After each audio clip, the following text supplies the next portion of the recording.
before we start, I'd like to say a huge thank you to all of you, either Wish board members, regional board members, or Wish ambassadors, or even our sponsors.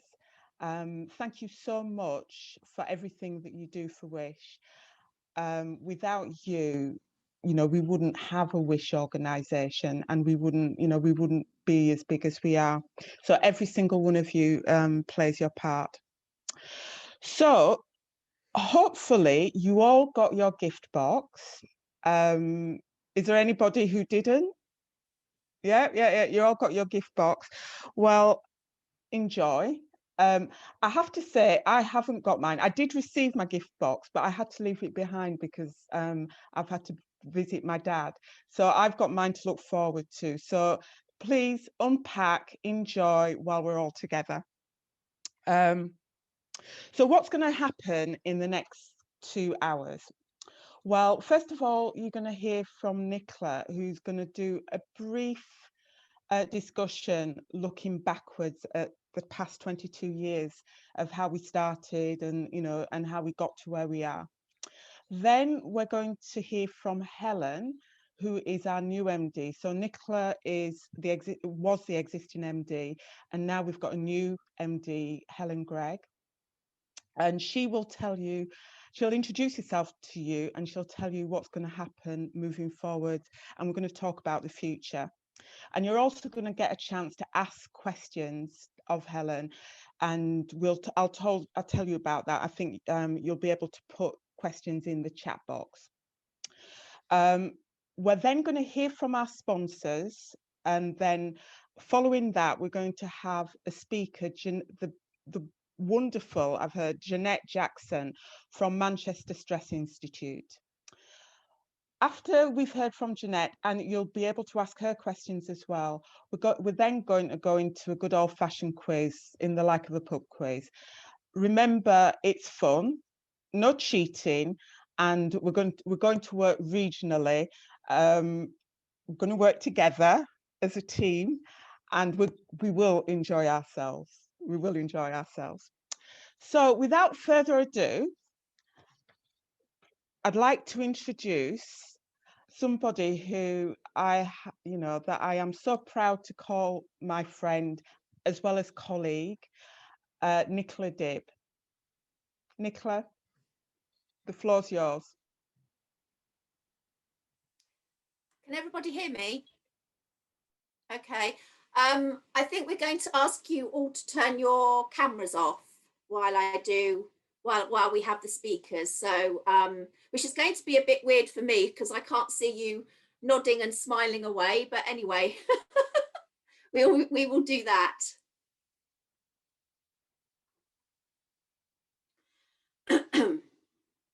Excellent. Thanks, everyone. You're so compliant. It's fantastic. Sorry, how do I turn my camera off? Alma, you go just down to the bottom where it says stop video. Oh, right. Thank you. Okay, right. I'm gonna crack on.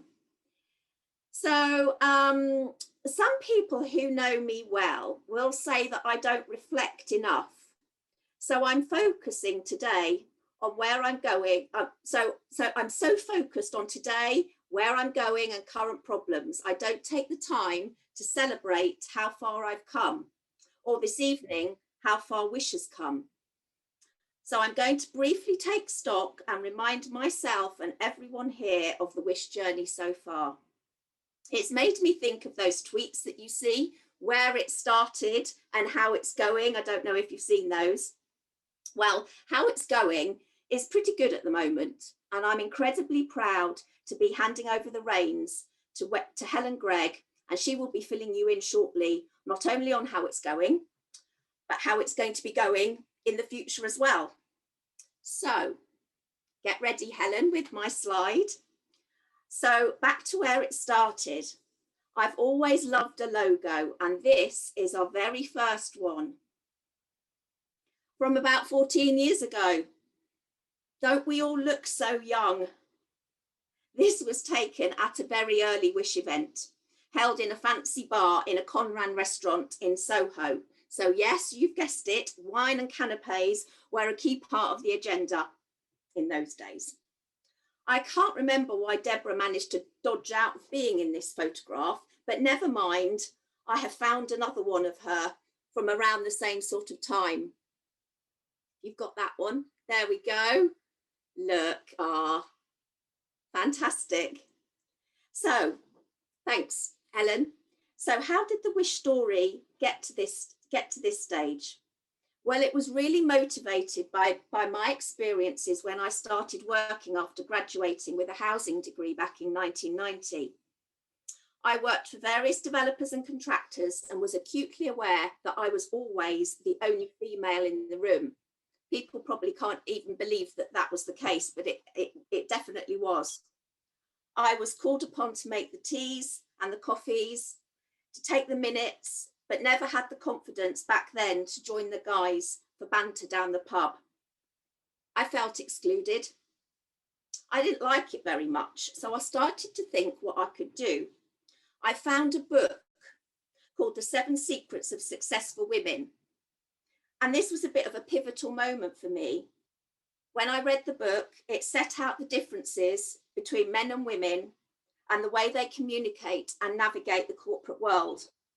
It had hints and tips on how women could raise their game, operate on a level playing field, and develop their careers.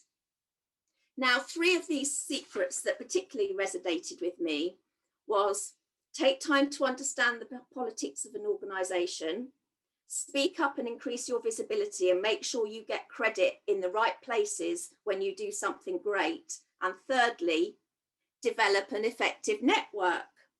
So, buoyed up by this, a couple of weeks later, I went to a networking event and I felt my heart sink as I walked into the room, and I was met by a sea of men in grey suits.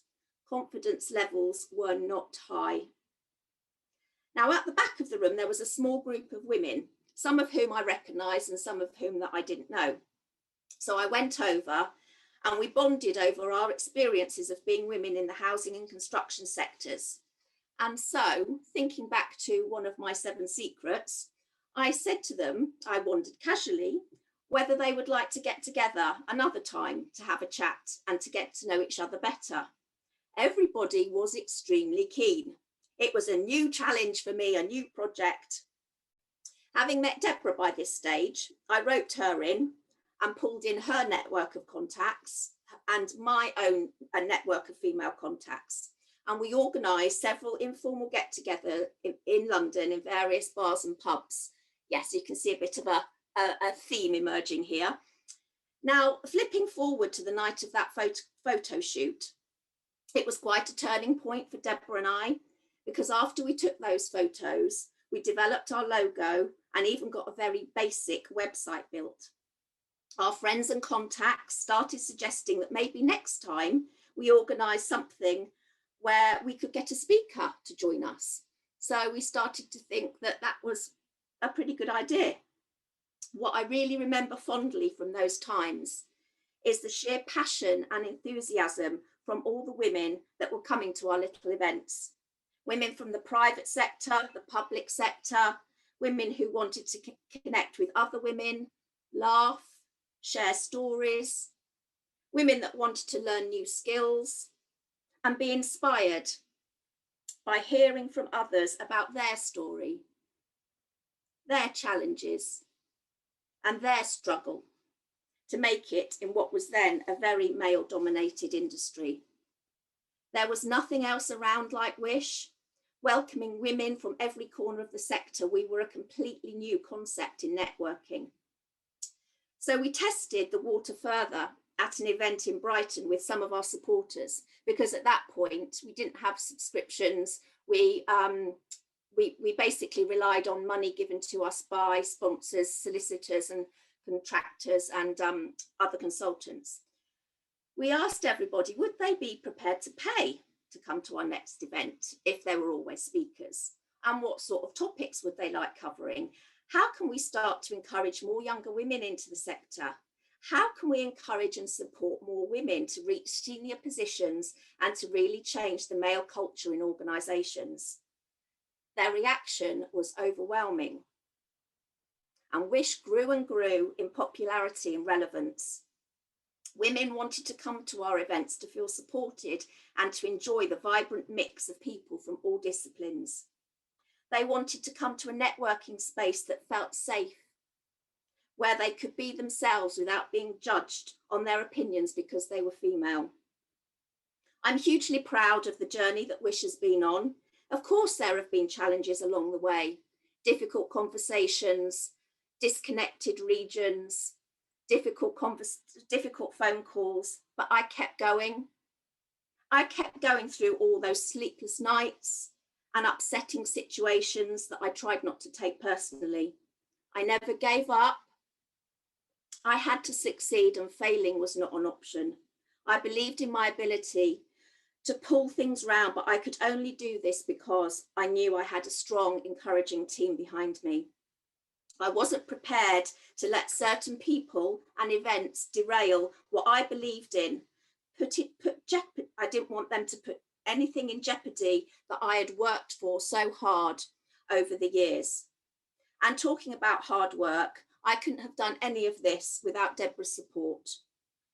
I don't think many people know how many weekends Deborah and I used to spend, normally at my house, chatting late into the night around my kitchen table, strategizing and planning how we could make Wish financially secure, bigger and better for our members. Deborah was always the calming voice of reason and reflection when I just wanted to power on through with what I thought was my next great idea. Every time I met women who wanted to open a new region, I felt validated and humbled at the same time. Wonderful, strong and driven women willing to volunteer to share the Wish concept and benefits to women in their local area. It's really amazing to see some of our current board members here today, and thank you from the bottom of my heart for what you do. And every time I meet or hear about women who love Wish, who have grown in confidence because they've heard a motivational speaker at one of our events, or have succeeded in their career because of a contact they've met through Wish, I know that I wouldn't change one thing about what I created all those years ago. I bumped into a contact of mine recently, in real life, pre-COVID, I hasten to add, who I used to work with when I was at Notting Hill. He said to me, he put his hand on my arm and he said, I just want to say how great it is that Wish is still going from strength to strength after all these years. He then told me that he'd encouraged his daughter to go to a Wish London event several years ago as a graduate. She met an employer's agent who offered her a graduate role, and she's never looked back and has a successful career in housing now. Knowing that the Wish experience has been a positive one, even life-changing for so many, is really quite overwhelming sometimes, really, when I do take the time to reflect. So thanks very much for this evening, and I hope you all have a great time. Great. Thank you so much, Nicola, for that. I'll talk about you a little bit later. You won't get away scot-free, but I just want to say from all of us, thank you so much for everything that you've done. Your strength and your tenacity. There are very few people who are as tenacious as you. And actually, put me in mind, when somebody has an idea, just go for it, because it's such a simple idea and so effective. But for now, we're going to go on to Helen. I want to welcome her as our new MD, and I'd like her to take the floor now. Thanks, Deborah. And it's hard to follow that, Nicola. That was really emotional. And one of the things I like least about having to do things by Zoom is that you can't hear the applause.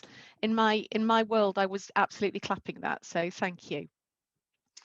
The first thing I wanted to start with, as well as saying hello, a lot of you have met me, but not all of you, is the reason why I'm wearing a tiara today.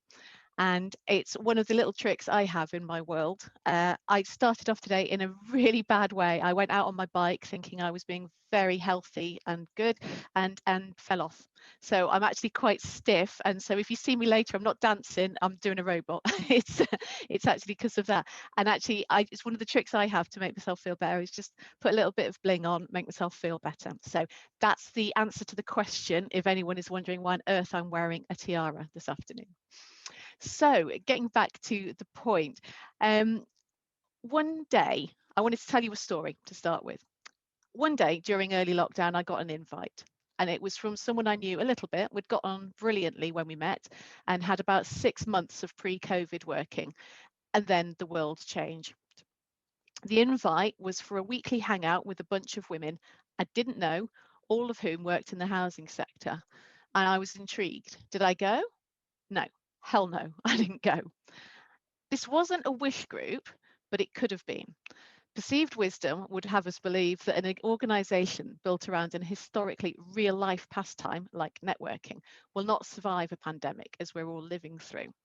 But humans need connections, and we make them regardless of the circumstances. Whilst I have no doubt that in a zombie apocalypse, I would be utterly useless in terms of survival because I've got no idea how to make a bivouac or grow vegetables, I'm utterly convinced that many strong bonds would form with other survivors very quickly, because as humans, we are naturally sociable. So why did I not go along to this group?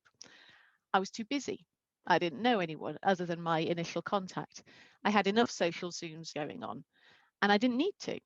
And then it struck me, most of the networking I have done over my career has been because I've had to do it. As a new manager in the sector, which I found excruciating, right through to being a relationship manager, which I absolutely adored. But there had been very few initial forays into networking that had genuinely been through my own active choice. Was I missing a trick? So I went along to one session, just one, to see what the people were like. I got my best extroverted face on, turned up quipping one-liners and asking a ton of questions. And of course, it was absolutely fine. The people were lovely. I had a laugh. I left after an hour and I went back the week after. But this would be a really dull story if the whole point of it was extroverted person goes to online networking session and gets on with other people. It's a bit obvious, really. No, the story for me is in what happened over the summer, autumn and winter as that group of us began to bond, open ourselves up and recreate the kind of environment that would have happened naturally in a weekly pub catch-up, as Nicola's referenced.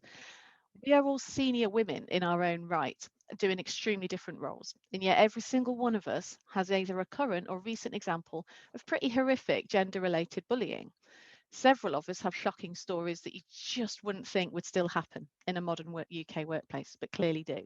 And we have all shared things with the group, with people we have never met in real life, most of us, that make us vulnerable because we utterly trust each other.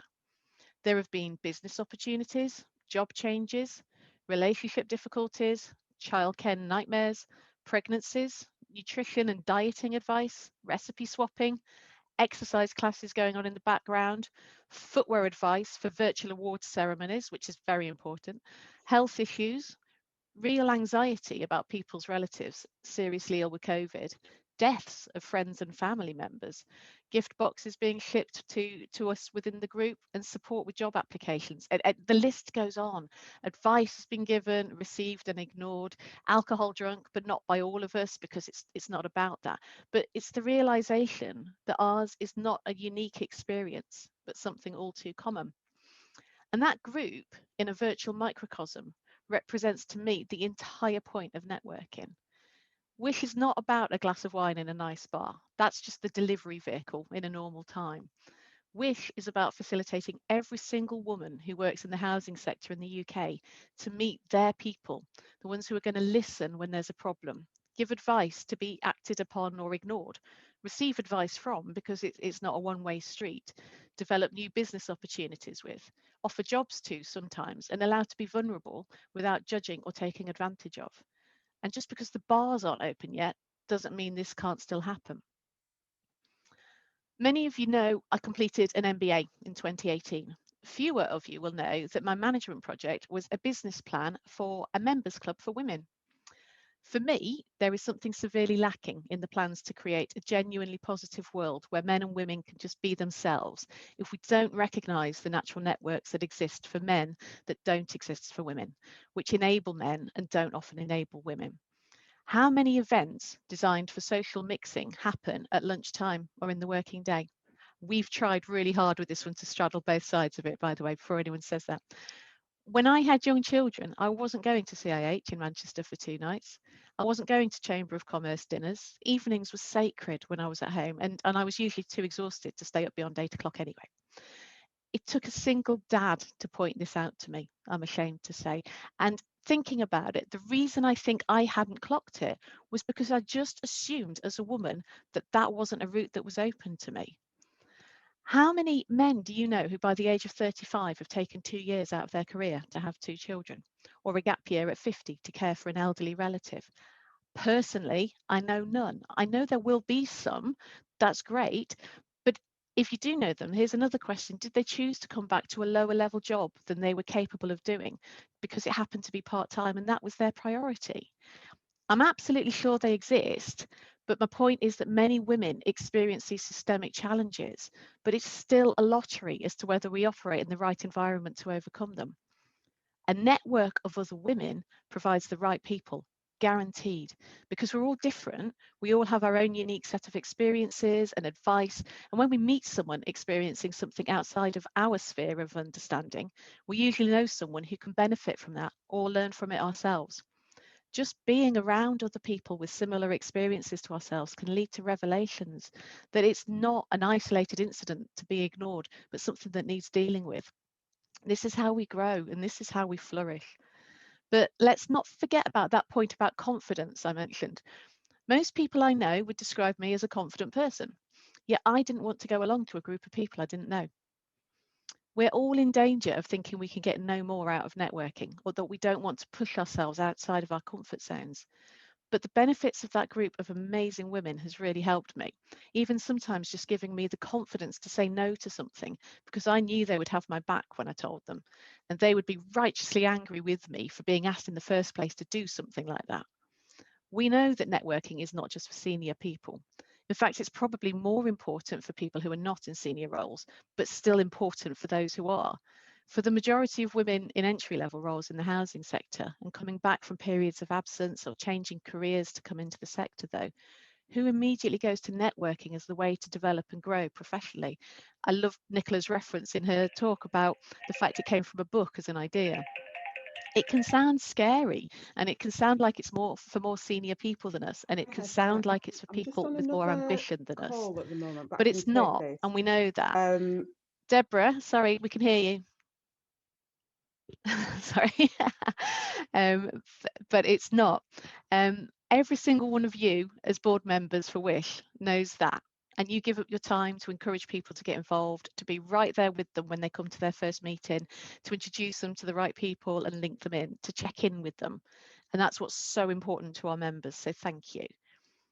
So as the world opens up again this year, Wish has a new managing director, which is me, the lady in the tiara. Nicola and Deborah have done so much to get Wish to where it is, along with the hours and hours of hundreds of women on boards over the years and our directors of the kick. Anyone can set up a business.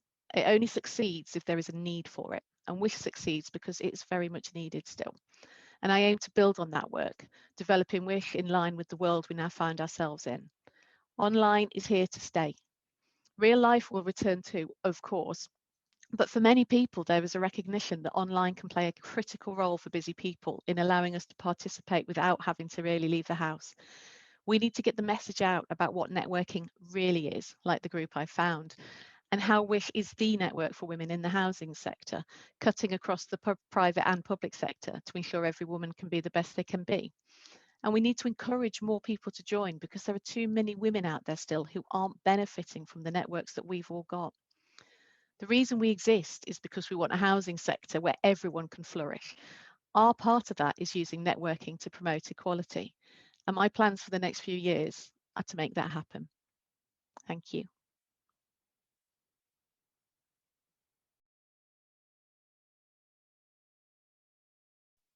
Hi, can you hear me? Oh, I can't hear you. Yep, so that's it, Deborah, got you. Sorry, I thought I was on mute. My apologies. Thanks very much, Helen. If any, I haven't seen any questions. If anybody has got any questions, if you want to raise your hand.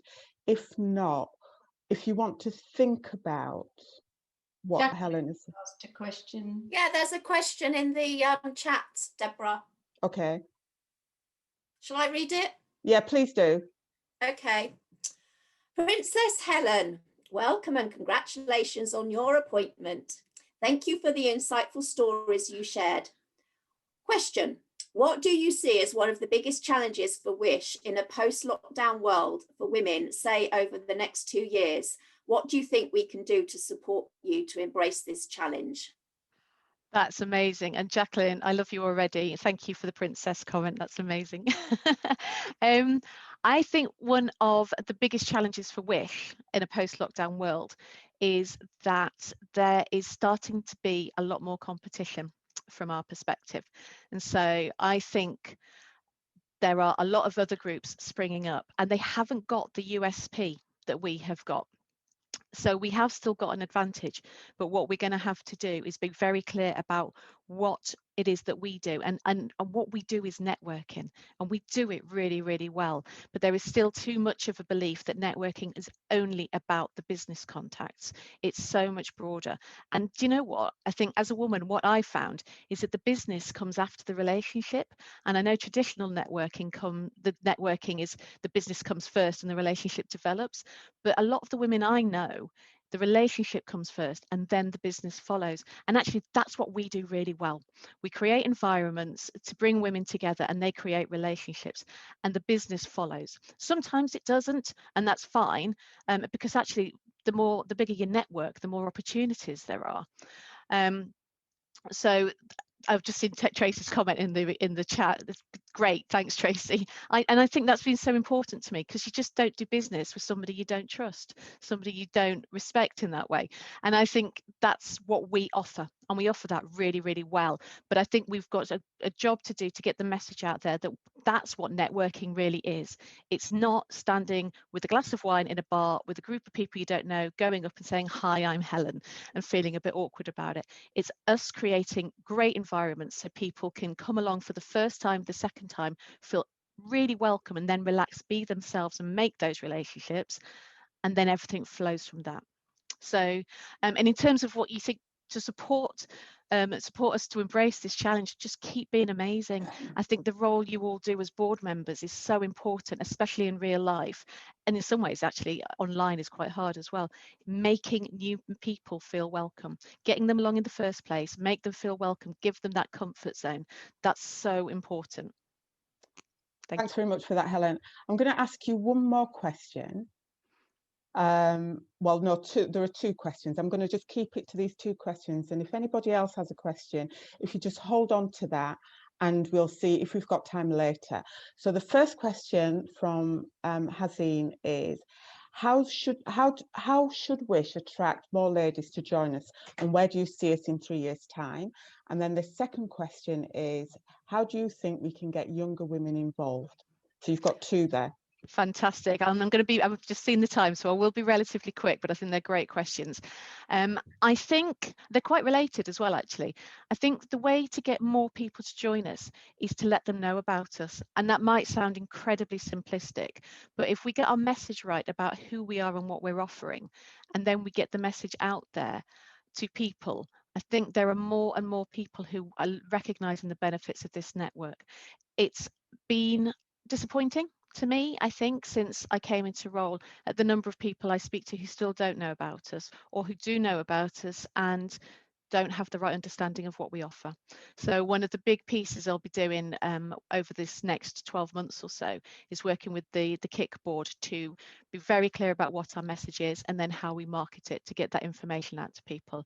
You've probably seen I've already been on a bit of a publicity drive with Inside Housing and several interviews, and it's about keeping that profile raised so people are saying, who are Wish? Oh, that's what Wish are. Why aren't you a member of Wish? So we get that message out there. In 3 years' time, I think we will be at least double our size, hopefully bigger. I think we will have a really good, smooth online offer for people who need that, as well as good regional offers. But I also think we'll have really nailed the networking conversation, so that absolutely everyone in the housing sector who talks about women and networking automatically goes to Wish. They don't look at some of the other people who are out there, because we will have that nailed. Catherine's question, getting more younger women involved. Again, I think this is about getting the message out really to businesses, so that businesses are aware and they get it as part of their induction program. For any woman who joins the organisation, having some reference to Wish in that process, saying we're a member of Wish, this is what's available, here's get in touch with the local branch to come along. I think it goes back to getting the message out there again. Some of the women I've been speaking to since I came into role, younger women, are saying they don't see Wish as being for them. And it's that, what I referenced in my story about feeling like it was for more senior women than we are. And actually, what we need to be really clear about is that Wish is for everybody, wherever they are on that journey. If you're starting out, you need to find your network and make relationships there. If you're a senior woman, it's a bit lonely at the top as a woman in the housing sector. You need your network there as well. So I think a lot of what it comes down to with both of those questions is marketing, but before we market, being very, very clear what our offer is. And our offer is that we are the best networking organisation for women in the housing sector. Thank you. 100% behind what you've just said. Absolutely wonderful. We're going to move on to hear from a couple of our sponsors. From the very start, Wish has always been supported by sponsors. So today we're going to hear from Teresa Mohammed from Trousers and Hamlin. Teresa, if you'd like to take your spot. Hi there. Hello, everyone. I just wanted to just quickly say and, well, describe the sort of Trousers and Wish journey. We've been friends of Wish for years now. And when I was a very junior lawyer, I was strongly encouraged to attend Wish events. And a lot of us at Trousers have actually sort of grown up in our careers with Wish.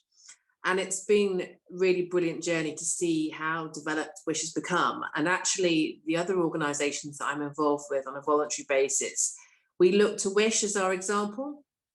So, there will be many times during conversations about, marketing or events or funding or structure, how we're organised, where we refer back to Wish and we say, well, at Wish we do this, at Wish we've done that. And people might get a bit tired of it after a while, but I think Wish is such a good example of how an organisation can be run. And another thing that I would sort of tentatively say is that Wish just very naturally and organically have created such a nice atmosphere, and that transcends the virtual events and the real sort of live events that if we can still remember those. The experience that I've had at Wish, without question, has always been, just a completely different vibe than some of the other, events that are run by different organisations. And I've tried to put my finger on why that is, but I think it's generally the commitment that everyone has, but there's just generally also a very different approach. And some of the really good events that we've been to have involved very senior and could be, potentially very intimidating women in the housing sector, who are chief executives of housing associations, very senior women at developers and contractors. And actually, notwithstanding that, they have, the whole sort of ethos and atmosphere has been extremely welcoming and overwhelmingly fun. And at the moment, I'm mentoring some young women who are working as development trainees at housing associations. And I'm strongly encouraging them to be members of Wish and to attend Wish events, because, what I've tried to get across is it's just, I take the point that we do want to get younger women involved. But, when I was a young woman, I was involved, and it was so welcoming and so fun that actually, we really need to work on that, because it is such a brilliant networking environment, and it is so useful. I've made friends in many places, and we've, as I say, we've all grown up in our careers together. So it is brilliant. So yeah, so of course, the reason I'm talking now is because Trousers have partly sponsored the event today. And it was our pleasure to do so, because, as I say, I would describe it as lifelong friends of Wish, and long may that continue.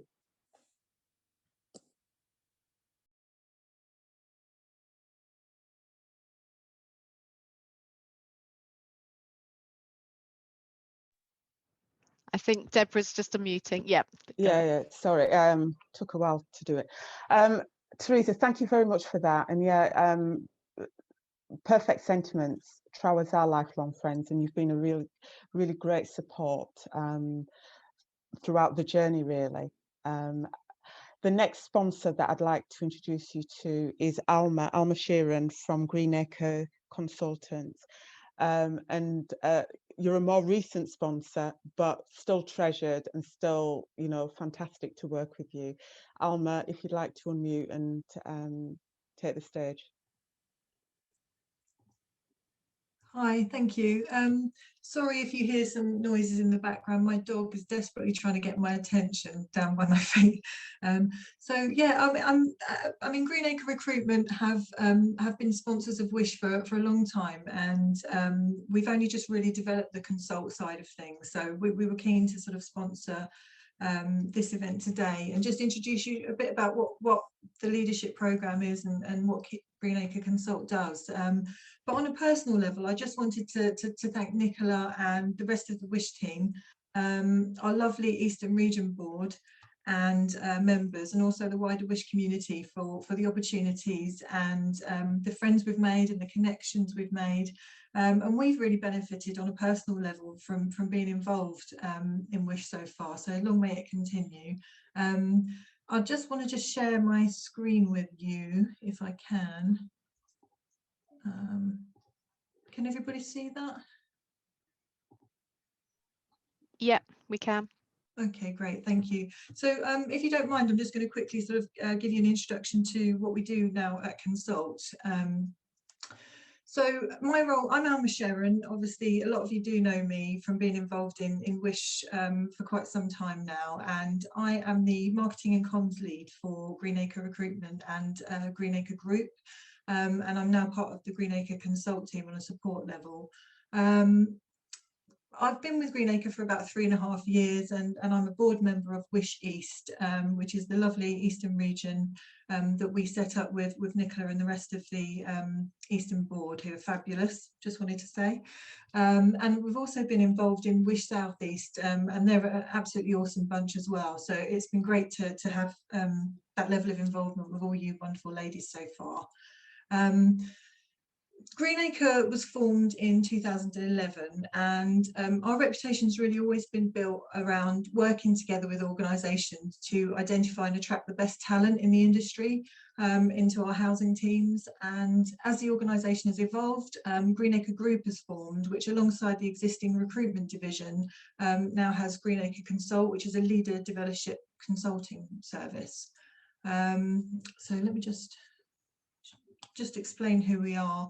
A lot of you know Daniel Short, or Dan as we know him. He's our managing director, and he's been very sort of actively involved in Wish as well for quite some time, and he's very, very supportive of the activities, and it's been really good to have a managing director on board who's so enthusiastic to support women in the industry. Vicky Havison is our principal consultant, and Vicky has an extensive background in leadership development and coaching, and she's actually been an integral part of our leadership program since the beginning, and she's got a lot of development and coaching experience, and it's really great to have her on board. Alan Lewin, as some of you may know, he's our non-executive director, and he recently did a masterclass for our leadership program on housing governance, which was really valuable, and we're going to share some content about that soon. Myself and Laura, in no particular order, I think most of you, or at least a fair amount of you, know us from our activities and our active involvement in a lot of the Wish events. So that's who we are. So Greenacre Consult, really, we've always been a people business, and we've always been passionate about making a difference. And as our organisation has grown and our services have evolved, we wanted to find a way to offer a more holistic suite of services to our customers, and we wanted to start filling the gaps that the other leadership programmes were not really addressing. And even before the pandemic took hold, we've been observing that there were a number of challenges that emerging leaders were facing when it came to opportunities for self-development, also for creating those opportunities to make that transition between management level and leadership and executive level. And a lot of these actually correlate with the challenges a lot of women in the industry have been feeling as well, and having to sort of deal with, and the challenges that we've faced. So really, the existing leadership programs that seem to be kind of existed at the moment were lacking and quite stale and I'm sorry, I haven't even had a drink yet. I'll start again. So the existing leadership programs that we had observed seem to be kind of lacking somewhat, and they seem to be quite stale, and they were uninspiring, and they weren't really embedded in the here and now. And a lot of the conversations that we were hearing were that it was quite hard to apply learning back into the workplace, and this became even more apparent post-COVID with all the extra challenges that we've faced sort of working remotely as well. So it was really a natural progression for us to use our knowledge and our experience to begin developing teams within organisations, as opposed to just kind of feeding into them, and helping people to reach their full potential and ensure that these organisations were equipped to deal with these changing environments. And we've also always recognised the benefits and the importance of networks, and building collaborative relationships across regions, which is partly why we've always been such strong advocates of Wish. Without these networks, we just simply would not be able to connect in such meaningful ways with each other, and we wouldn't be able to get the most benefit out of these connections that we share. And it was really a no-brainer for us at Greenacre Consult to sponsor this event, because we all ultimately have the same aim, which is to connect the talented people in our industry from a diverse network, to share, collaborate and help add value to each other's professional roles. So what we do is we create bespoke development programs for each group of emerging leaders, which we bring together, and we choose a diverse range of sector roles, and we tailor the leadership development programs around each person and organisation's individual needs and challenges. And these are identified through a comprehensive discovery process, so it's always tailored to the individual group that's involved at that time. And alongside specifically tailored content, we embed strategy, vision, practical coaching and training in areas such as the diversity and inclusion, team development, culture change and coaching. And we've recently successfully completed our first programme in the Eastern region, which has had a really fantastic amount of feedback from the participants and the organisations who sponsored it. So it really proves that we are sort of addressing and filling that gap that has been identified. So it's been really enjoyable, and it's been a really fun thing to get involved with, and it really feels like we're adding value to the sector. So that's it from me. If you'd like to get in touch with us about any of that, just let me know, and I'll hand you back over. Sorry to blabber on a bit about us, but it's the first opportunity I've got to introduce us to you all. So anyway, thanks very much. Thank you very much, Alma. It's really appreciative, as you've been a sponsor, coming and spending time telling us a little bit about yourself. And thank you for everything that you do and working with the Eastern region. And I know that you've provided quality to us. So thank you. It works both ways. We've had so much benefit as well, and we've really enjoyed being involved and connecting with all the amazing people so far. So thank you. Thank you. So now I'm going to turn to our speaker. I'm so looking forward to hearing from her. This is Jeanette Jackson from the Manchester Stress Institute. And just those words, Manchester Stress Institute. I'm looking forward to hearing from you. Where are you, Jeanette? Oh, thank you. Well, I'm working from the office. now during COVID, because I couldn't work from home because I live in a cottage and the walls are this thick, and so I wouldn't be able to present this from home, that's most certain. So I'm in an office at the moment, but thank you. And good afternoon, everybody. I'm going to share my screen with you. I want you to first of all see me, because I am here, it's live, it's 17:21 on the 25th of February. But I'm going to turn my video off so that you can concentrate on the presentation. Share my screen and bring it up for you. One thing I will say is this is my 6th presentation today, and so if my voice starts to falter, forgive me. Also, the screens have started to stick. I don't know why, but if it does, I'll take it down and I'll just present without the actual PowerPoint. So welcome. What a great, I've just been listening, and what a great bunch of women. I want to be involved.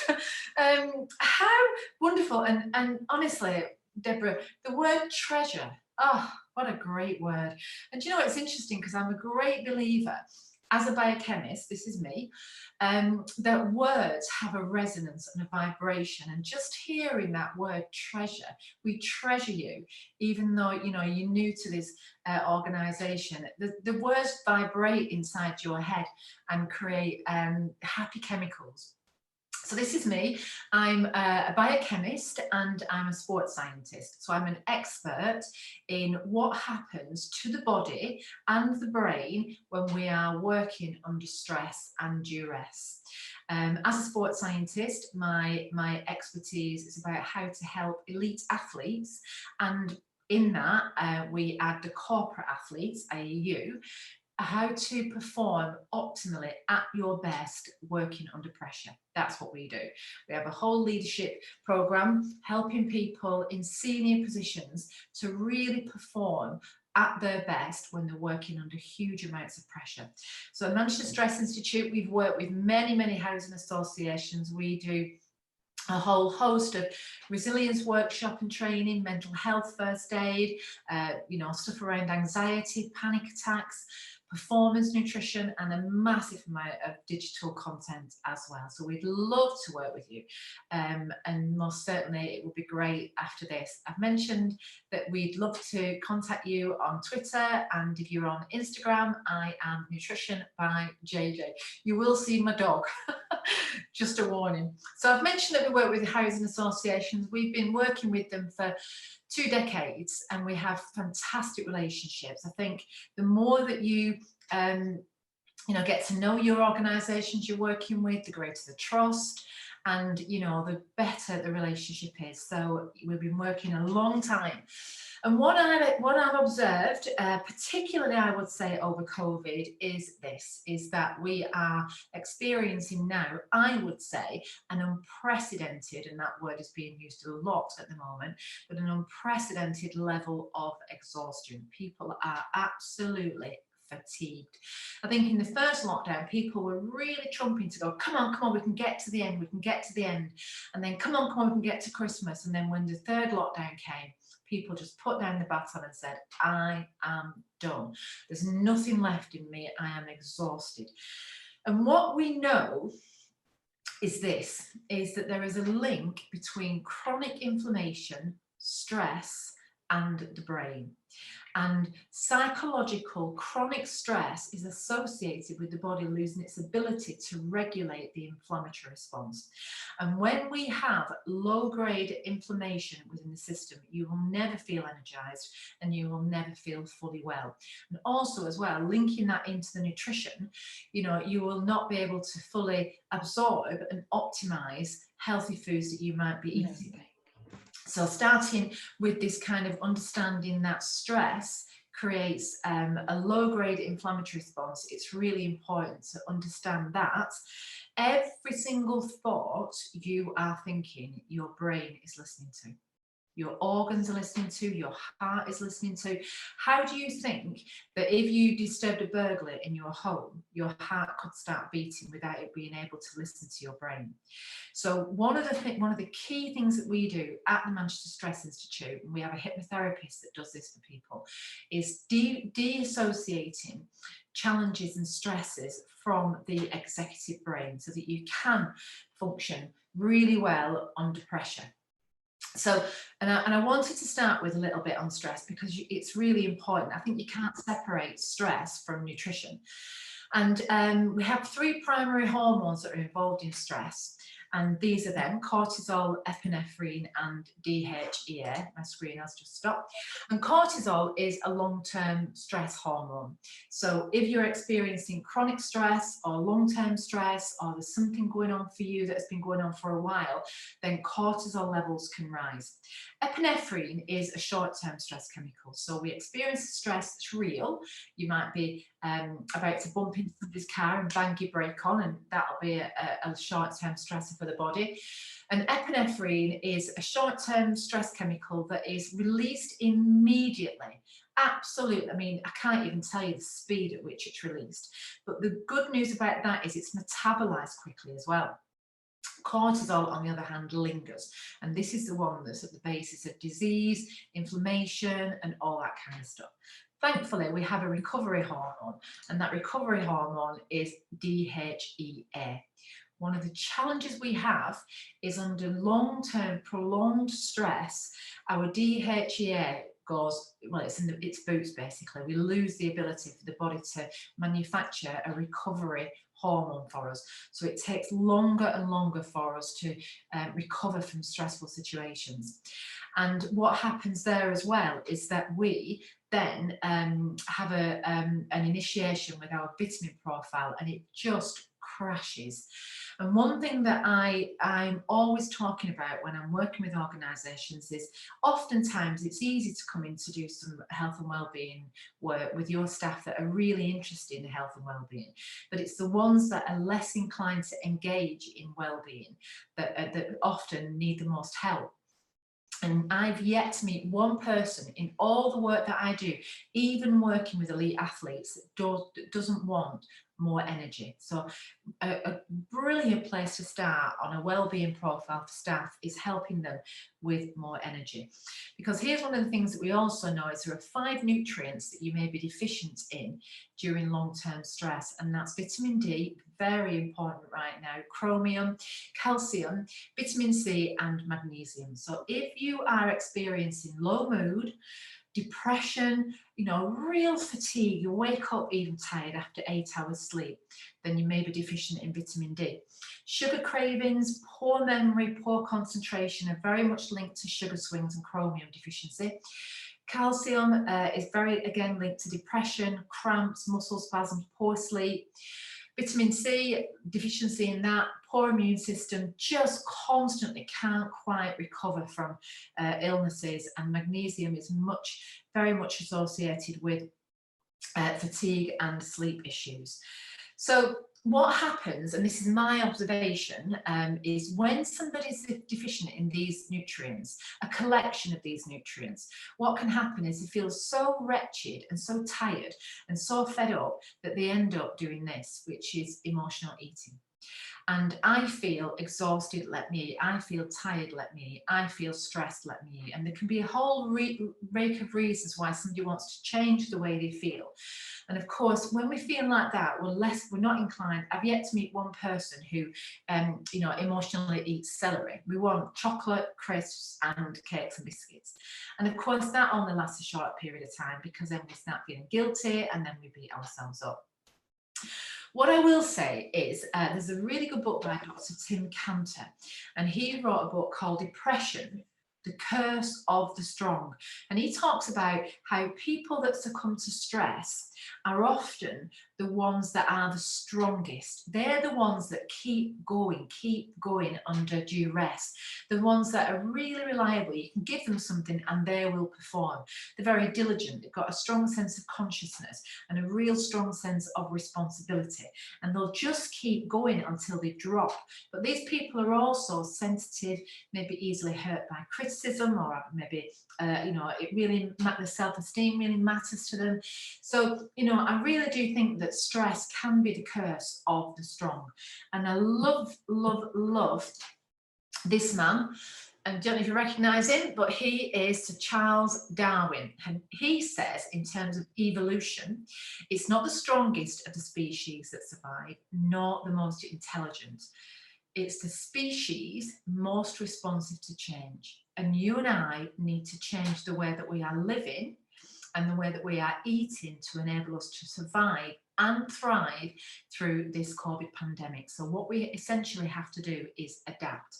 And the word COVID calories or corona calories is bandied about a lot now. But actually there is a real consequence to eating foods too much foods where we gain weight, because that weight then can affect our mental health and our well-being and our peace of mind and quality of life. And we all want a beautiful quality of life. So what can we do? Well, what we do is, this is what I think, we pull ourselves up by the bootstraps. So there's not one thing, one food, one strategy in nutrition that I can give you that will change things. But a collective of coping strategies, mindfulness, nutrition, sleep aspects and self-care can really make a difference. So let's have a look at some nutrition interventions that can really help. Well, in terms of boosting your immunity, what we look at are ACE vitamins, vitamins A, C and E, because collectively these will really help, one, to boost your immune system, but two, help to recover the adrenal gland. And your adrenal gland is the biggest response to stress, really. That's the one that kicks out the stress chemicals. So vitamin A, it's looking at them all individually, is really important for the treatment of acute infections. So how important is that right now? It helps to treat skin problems, and it's also important for eye health and night vision. So if I was to say to you, what foods do you think are high or rich in vitamin A, what would you say? Well, I would suggest that many people would go for carrots, and they're absolutely right. Anything orange or yellow is really high in the vegetable source of vitamin A, in the plant source of vitamin A. So you can see the yellow, orange, all really, really high in vitamin A. But equally as well, there are animal sources rich in vitamin A, such as meat, eggs and fish. And what we want really to enable us to eat really well for resilience is we want a collection of them different foods. So one of the things I was going to suggest is this. How delicious does that sound? Spiced carrots and lentil soup.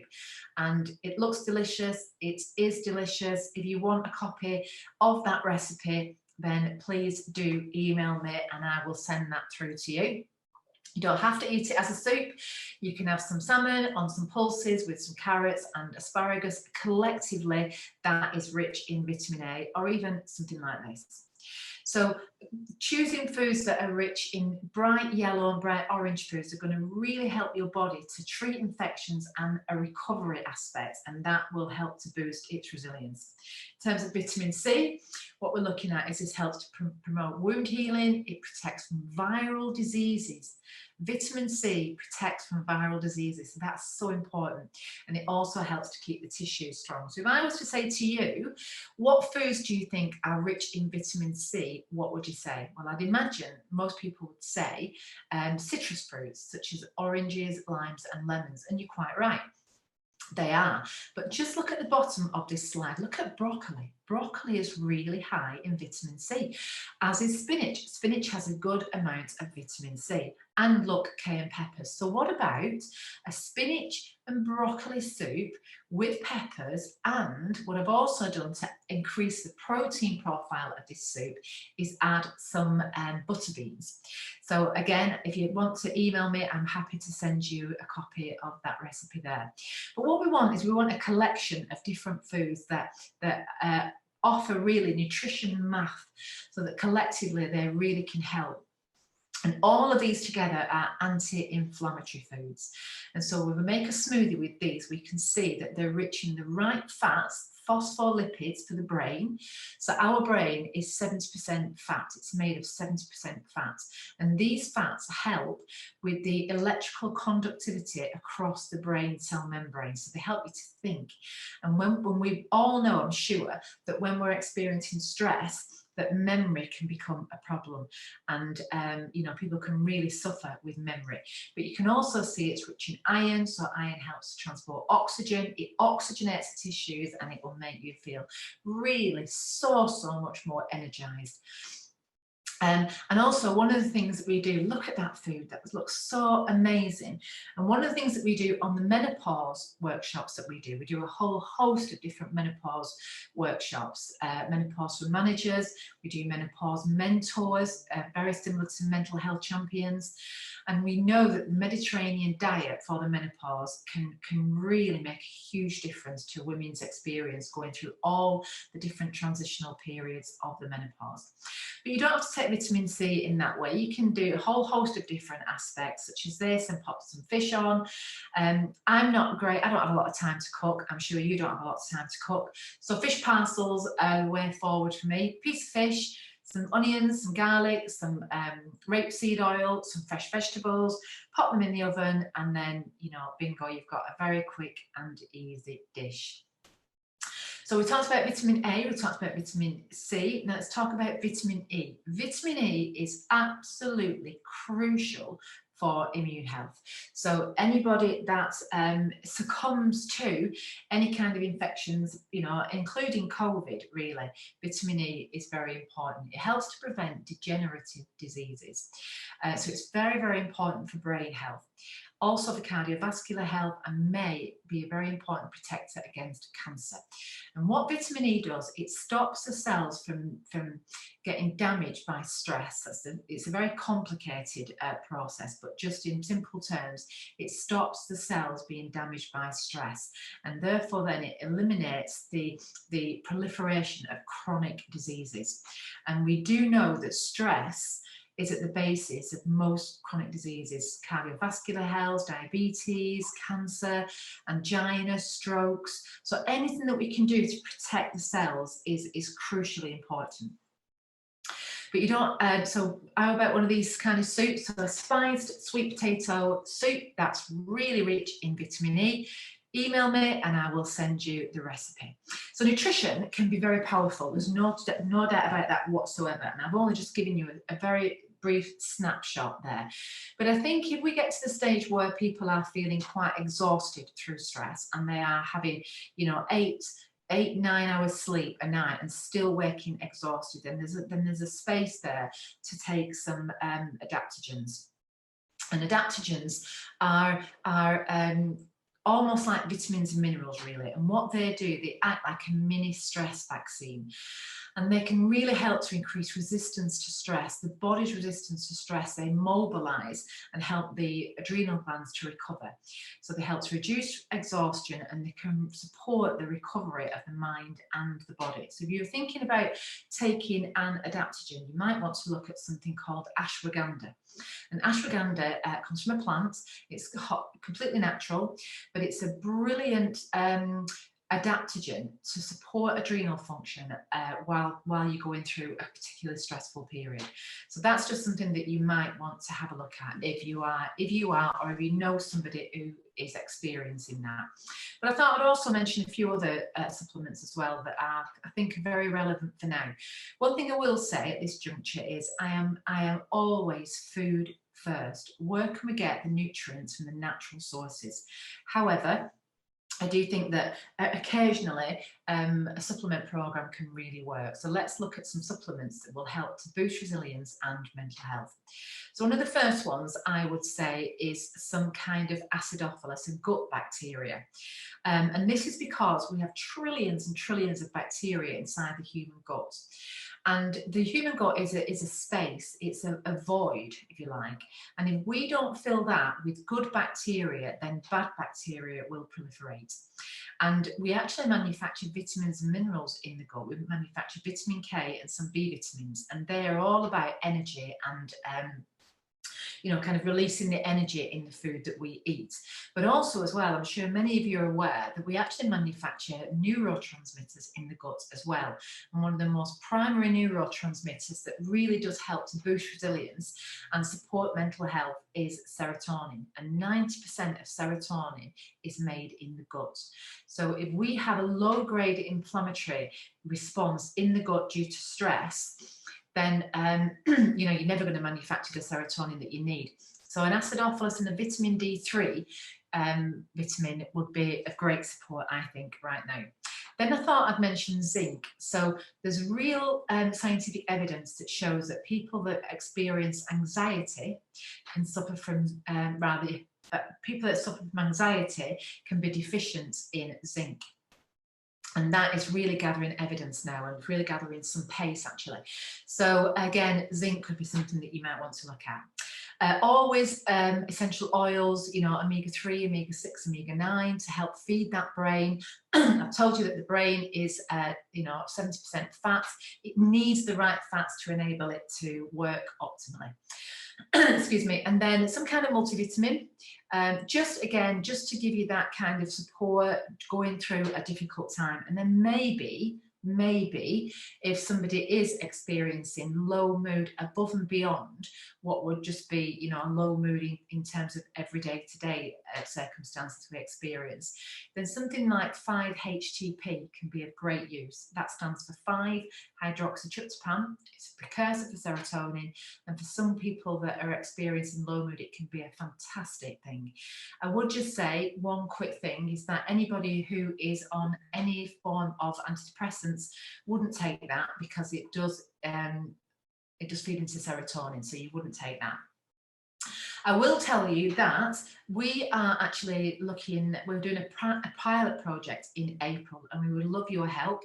We're looking for organisations that would like to come on this project with us, and so we can do a little bit of research really. We have a 4-week mental health programme. This used to be 6 weeks. It used to be called 1 in 10, and I know that some of you have been on this programme.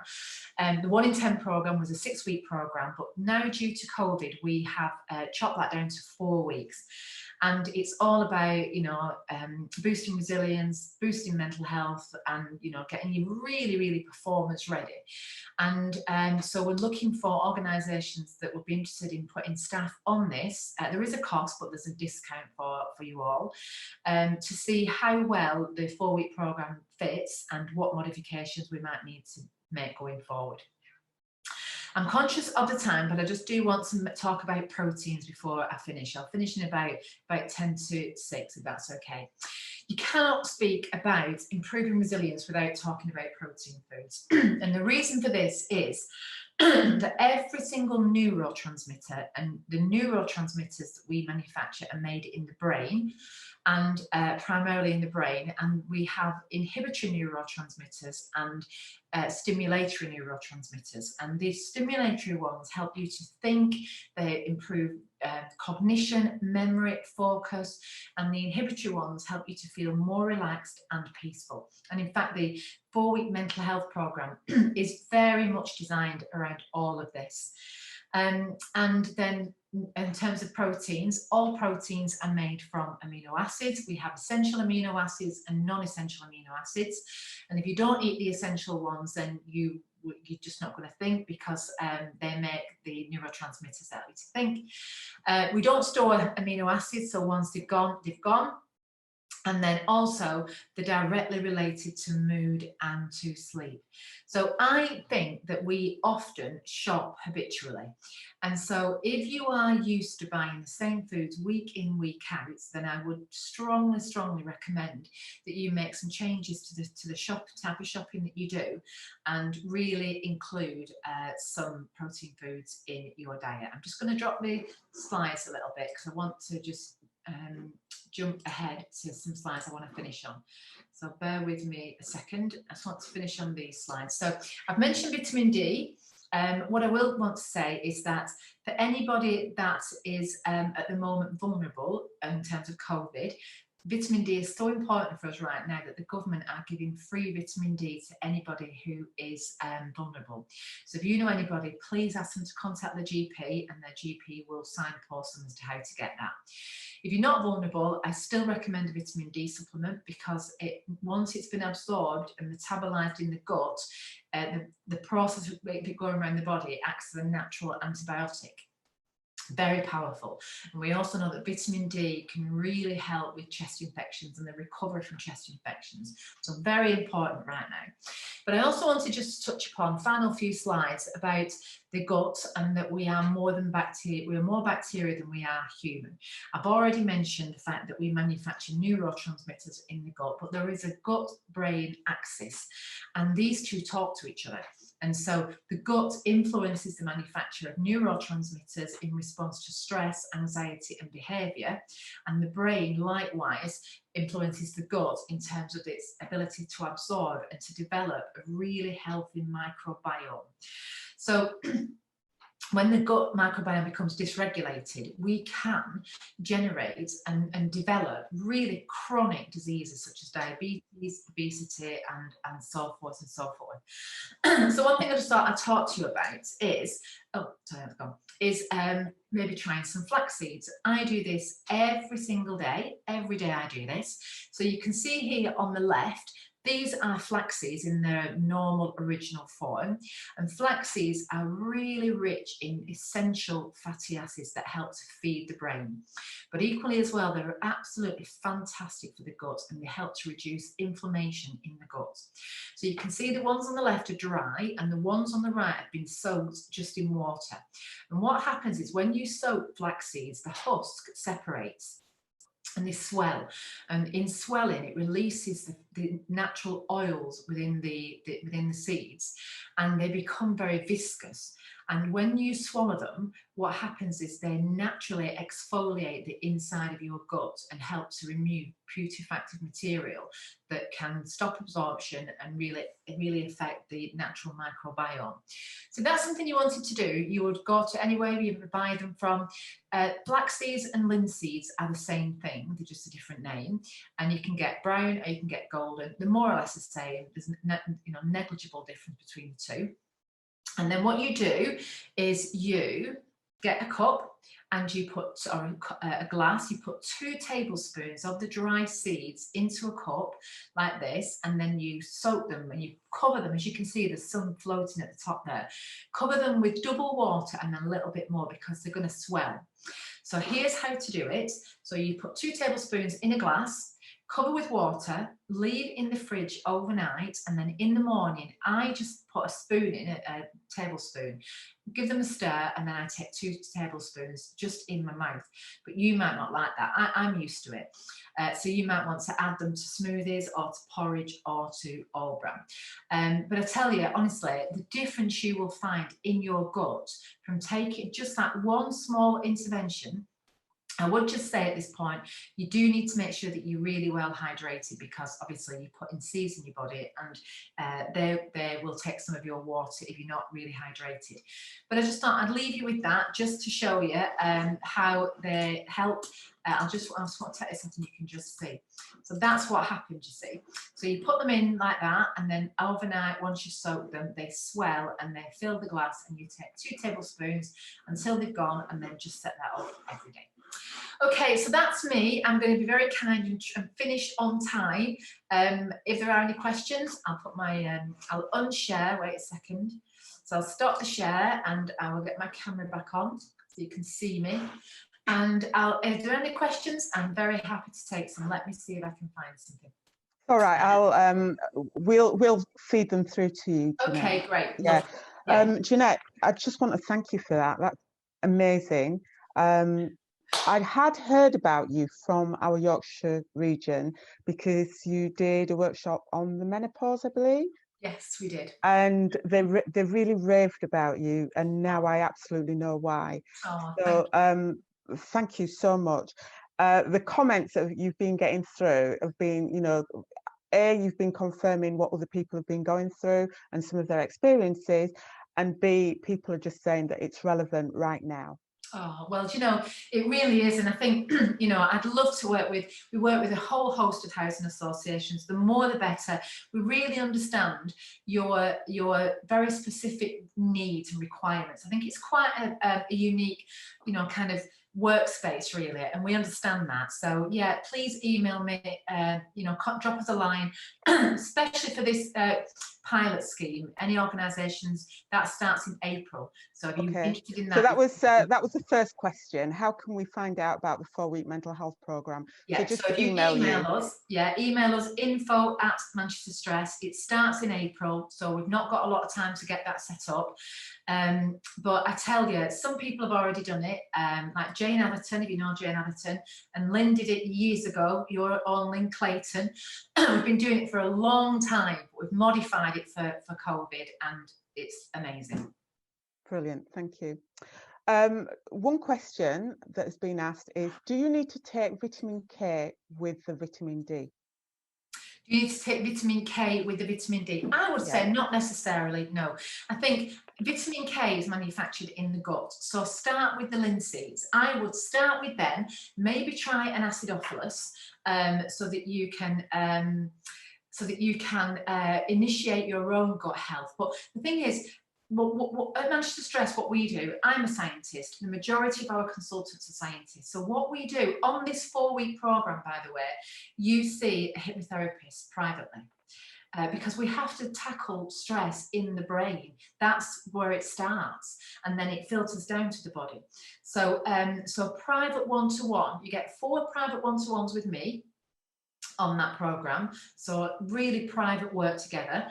You get one-to-one with a performance coach, helping you to, really dig deep and develop strategies to help you. And then you get a private one-to-one with our hypnotherapist, and you get a 14-day supplement plan with all the supplements we've talked about in. So yeah, amazing. Just one quick question. Someone's asking for the email address. Is it info@manchesterstress.co.uk or .com? .com. info@manchesterstress.com. But if you Google, just Google Manchester Stress, Manchester, and we will come up. But on the April pilot, it's first come, first served, because we've not got that many places left. But it would be an organisational thing, not an individual thing. So, your organisation would put, and there's a minimum of 6 people per organisation. That's a key thing as well. Okay. I've got one question of my own. Well, 2 questions actually. So one is about the vitamin D. Obviously black skins don't absorb, we don't get as much vitamin D, and we don't absorb it as much. However, there's always a lot of confusion as to how much vitamin D to take, and I know it depends on a lot of things. Could you briefly just talk us through that? Yeah, it does. It depends. I mean, it would depend on a lot of things for everybody anyway. For everybody, you're absolutely right. And I'm always loath to talk about quantities because it is so dependent. Your GP, for example, I had somebody today from a housing association who'd been for some blood tests. The GP has come back and said, you are so low in vitamin D, you need to get on that vitamin D quickly. So there's a whole host of different reasons. You're absolutely right. Excuse me. I'm flagging now. Ethnicity makes a difference. Where you live, even the fact that nowadays we've been in winter, we're all covering up, we're all wearing sunscreen. It makes a difference. What I would say, vitamin D supplementation is one thing, but actually making sure that your diet is rich in vitamin D foods is really important. I mean, I am very much food first. Where can you find that from? And in terms of organisations, we will come in and do a pop-up, 20-minute, what vitamin D is for. And we've got a lot of people on this webinar today, and I'm sure that a lot of people on all the topics are excited. But what we find with nutrition is if you can meet people on the level where they're at, they can't wait. They can't wait. And nutrition is everywhere now. So why are people feeling so tired? And the big thing for me is it's about creating a passion in them so that they want to do it, and you don't have to push them. So it's a bit of a rounded answer to that question. Excuse me, Deborah, but it's just a big question, that's all. That's brilliant. I've just got one last question because I can't see any other questions in the chat, but I could ask you questions all day. But the last question I've got for you is, especially with lockdown, we're all using screens so much more. Is there a link between kind of the screen time, and I'm noticing a lot of people are having problems sleeping, I mean, again, it will vary for so many people, but you know, there's a lot of screen time, and then, you know, this is how we're communicating as well. What are you finding in terms of the work that you're doing? Well, I mean, that is a brilliant observation, I have to say, because what we're finding is absolutely that sleep is being affected, and there's many reasons for that. One is we are literally not moving enough. We are sat down looking at a screen. And what happens there is it affects something called our lymphatic system. And we have this system called the lymph system, and that is often called the second circulatory system because it doesn't have a pump.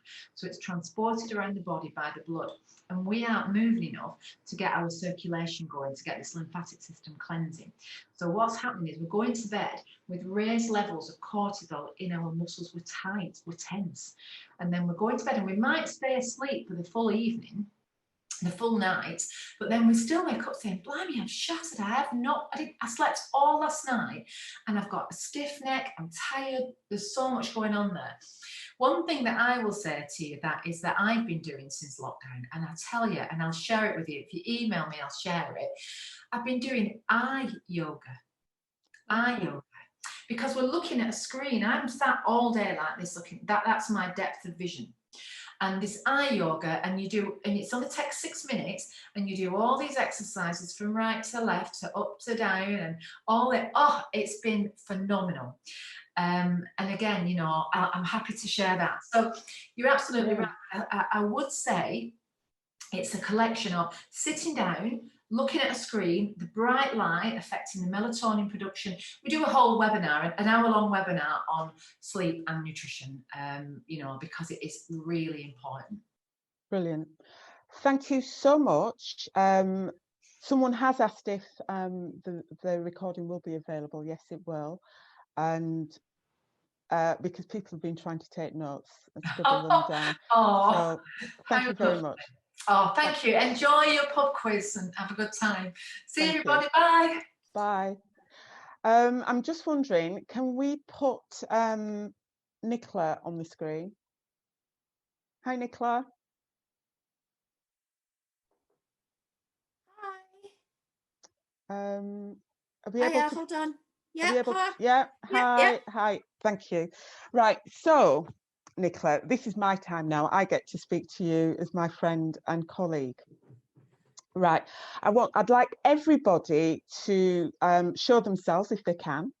So you can put your cameras back on, and I'd like you to get a glass, just something small, because I would like to do a toast for Nicola.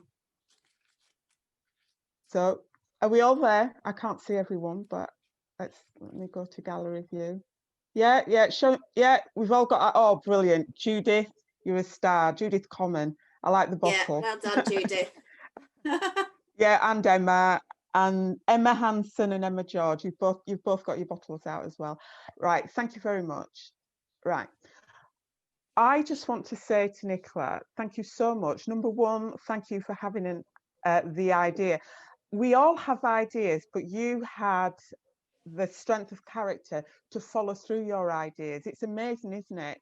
About if we just followed through on some of our thoughts, how powerful we could be in this world. And you know, you're a demonstration of that. So I want to thank you for that. I want to thank you for your tenacity, and I want to thank you for your strength in kind of pulling us through to 2021, for being the first MD and to bringing us to this point.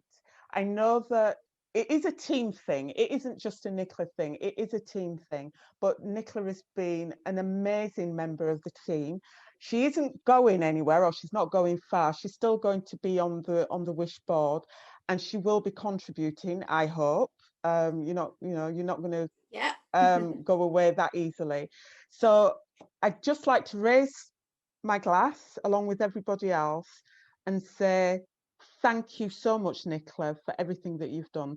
And you can unmute if you want at this point, just to say thank you, or I'm not sure if you can do a thumbs up, but you can say something. Thank you, Nicola. Cheers. Cheers. Aw.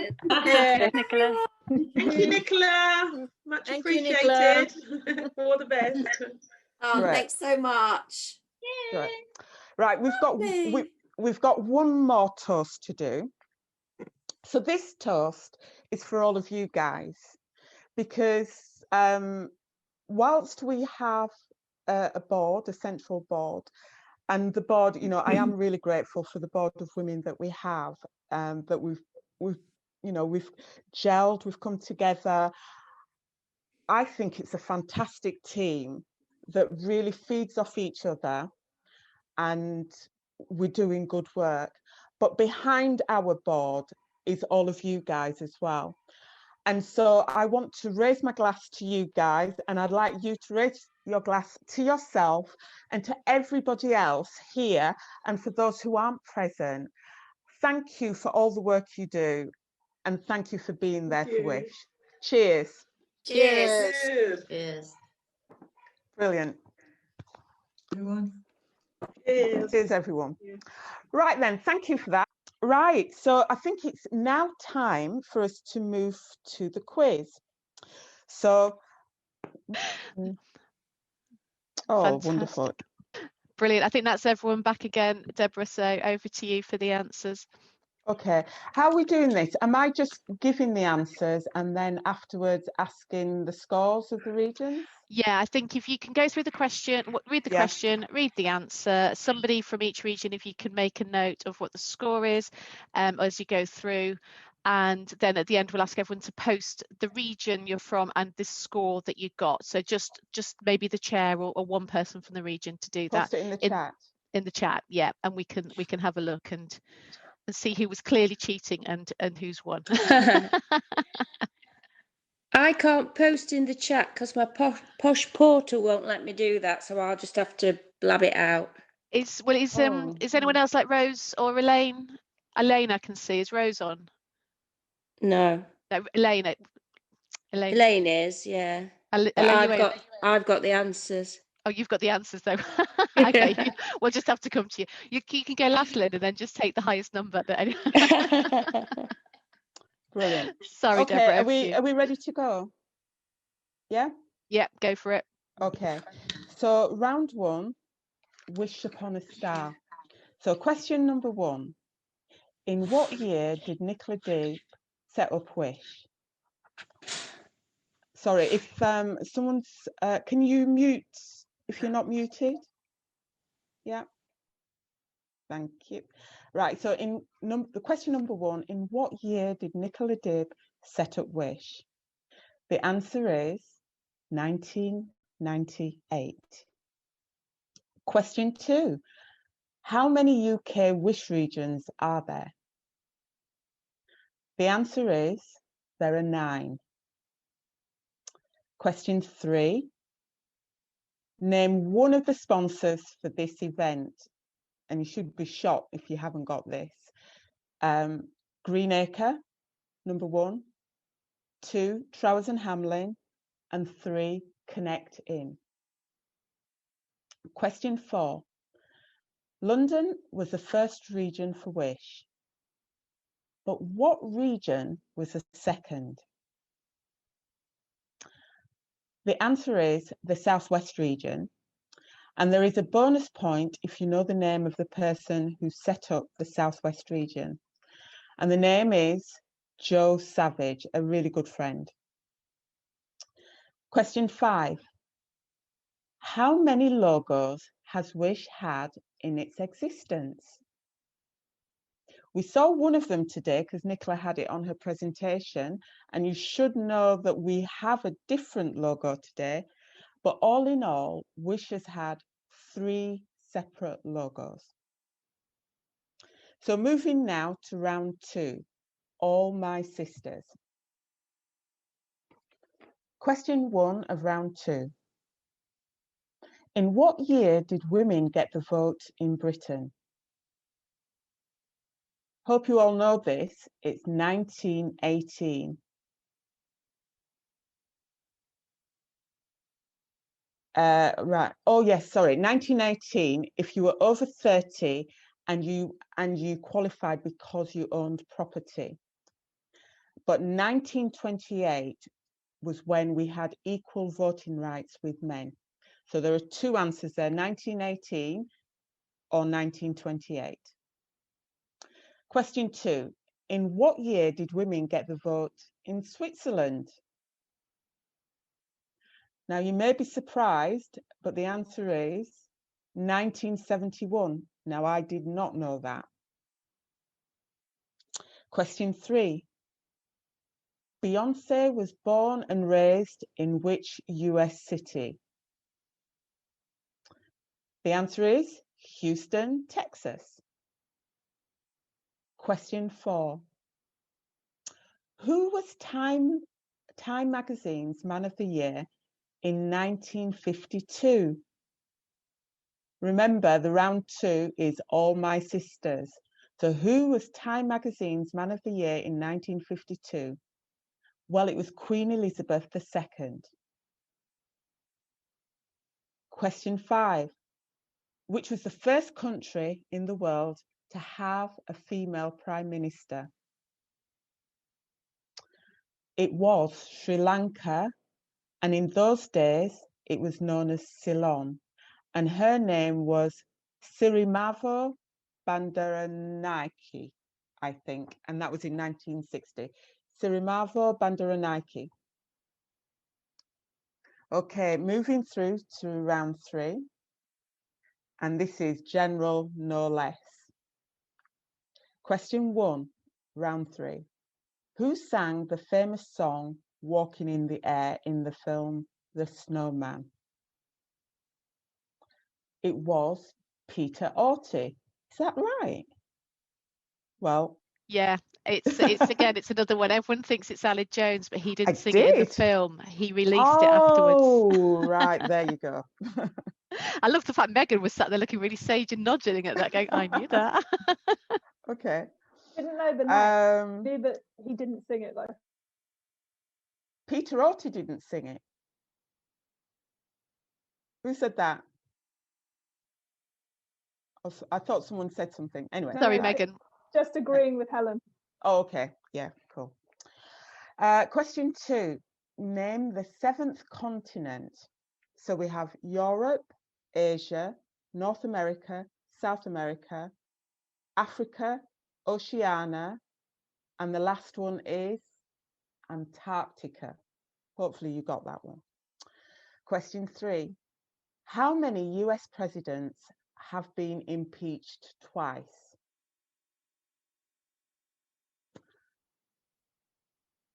Only one. On everybody's lips, President Trump. Question 4. Where does the phrase to drink to one's health come from?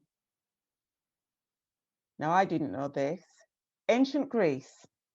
The host would take the first sip in order to reassure guests it was not poisoned. Question 5. Which football team beat Tottenham Hotspur 3-2 in the FA Cup final 1987? Now, I would never have known this, but now I know why it is is a question. It's Coventry City Football Club, which just happens to be the birthplace of our MD. Thank you. I'm hoping the Midlands region got that. Great. So if you can just add up all of your answers and post them in the chat so that we can see who's won.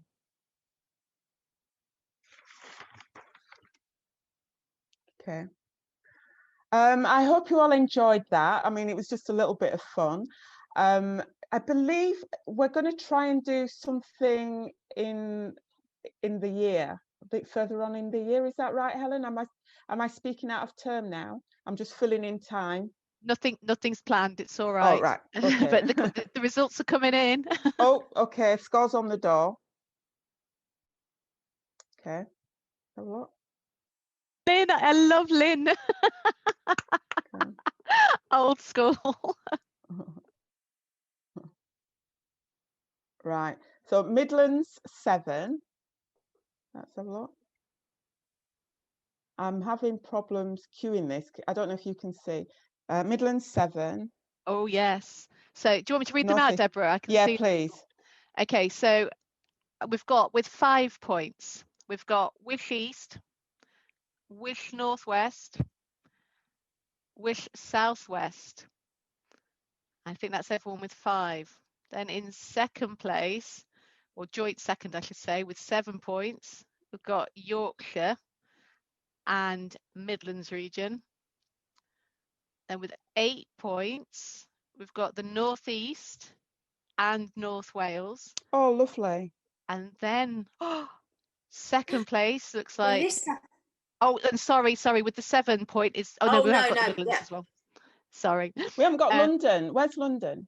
Second place is London with 9 points. Oh, right. Okay. Which makes the winner South East with 10 points. I don't know how much you can count that.